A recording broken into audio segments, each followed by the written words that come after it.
झांसी की रानी लक्ष्मीबाई की शौर्य गाथाएं किसको नहीं पता है। उनका जिक्र आते ही बचपन लौट जाते हैं और सुभद्रा कुमारी चौहान की वह पंक्तियां गुनगुनाने लगते हैं जिनमें वह कहती थी, खूब लड़ी मर्दानी वह तो झांसी वाली रानी थी। तो आइए सुनाते हैं इतिहास के पन्नों में स्वर्ण अक्षरों में दर्ज रानी लक्ष्मीबाई की हिम्मत, शौर्य और देशभक्ति की कहानी।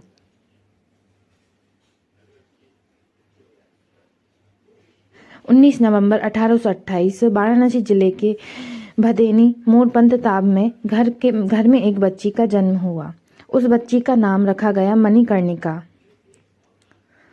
नाम बड़ा था इसलिए घर वालों ने उन्हें मनु कहकर बुलाना शुरू कर दिया, जिसके बाद वे दुनिया में रानी लक्ष्मीबाई के नाम से जाने लगी। मनु अभी बोलना भी नहीं सीखी थी, पर उनके चुलबुलेपन ने उन्हें सबका दुलारा बना दिया।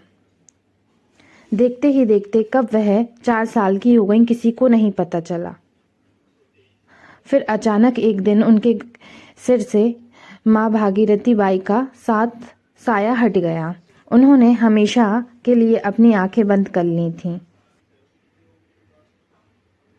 अब पिता मोरपंथ तामे ही थे जिन्हें मनु का पता था, दोनों बनकर पालना था। बिना माँ की बेटी का पालन पोषण पर पिता मोरपंथ ने धैर्य नहीं रखा, ना ही उन्हें अपनी जिम्मेदारी से मुंह मोड़ा। उन्होंने मनु को कभी भी माँ की कमी महसूस नहीं होने दी और एक बेटी की तरह ही बड़ा किया। शायद उन्होंने बचपन में ही मनु को हुनर को पहचान लिया था, तभी पढ़ाई के साथ ही उन्होंने मनु को युद्ध कौशल भी सिखाया। धीरे धीरे मनु घुड़सवारी, तलवारबाजी और तीरंदाजी में माहिर होती गई। देखते ही देखते मनु एक योद्धा की तरह कुशल हो गई। उनका ज़्यादा से ज़्यादा वक्त अब लड़ाई के मैदान में गुजरने लगा। कहते हैं कि मनु के पिता संतान के रूप में पहले लड़का चाहते थे ताकि उनका वंश आगे बढ़ाया जा सके, लेकिन जब मनु का जन्म हुआ तो उन्होंने तय कर लिया कि वह उसे भी एक बेटे की तरह बनाएंगे। मनु ने कभी भी अपने पिता को निराश नहीं करा और उनके सिखाए हर कौशल को जल्द से जल्द सीख लिया।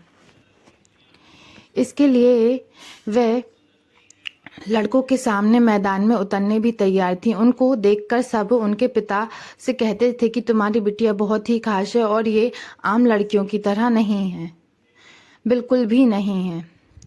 मनु के बचपन में नाना साहेब उनके दोस्त हुआ करते थे।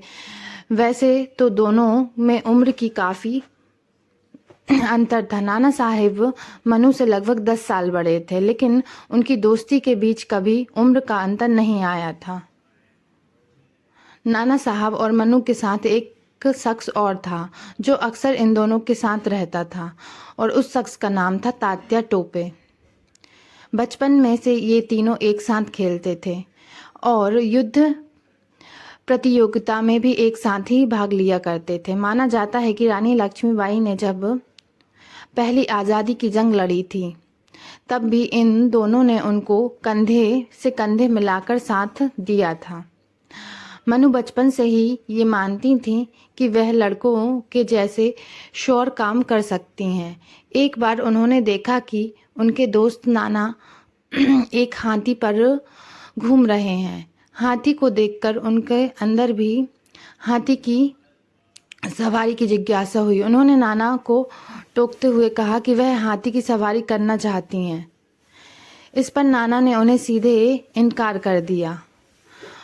उनका मानना था कि मनु हाथी की शेर के योग्य नहीं है।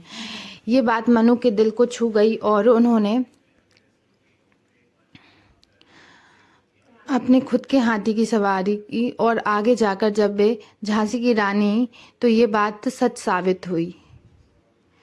मनु महज 13 से 14 साल की होंगी जब उनकी शादी झांसी के राजा गंगाधर राव से कर दी गई।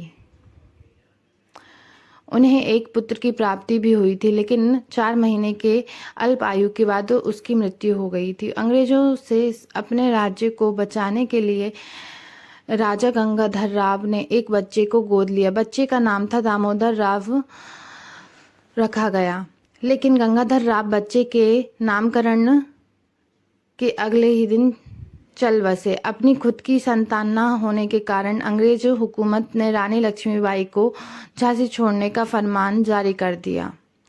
गवर्नर जनरल लॉर्ड डलहौजी ने झांसी पर कब्जा कर लिया और रानी को गद्दी से बेदखल करने का आदेश जारी कर दिया। लेकिन स्वाभिमान रानी ने कि वो अपनी झांसी अंग्रेजों को नहीं देंगी। जब अंग्रेजी खाली करने को फरमान लेकर आए तो रानी ने गुजारिश की, मैं अपनी झांसी नहीं दूंगी। जनवरी 1858 में अंग्रेजी सेना झांसी पर कब्जा करने के लिए आगे बढ़ी। लक्ष्मीबाई युद्ध के मैदान में कूद पड़ी और उनकी सेना में अंग्रेजों को आगे बढ़ने से रोक दिया। लड़ाई के 2 हफ्ते तक चली अंग्रेजी सेना पीछे हटना पड़ा।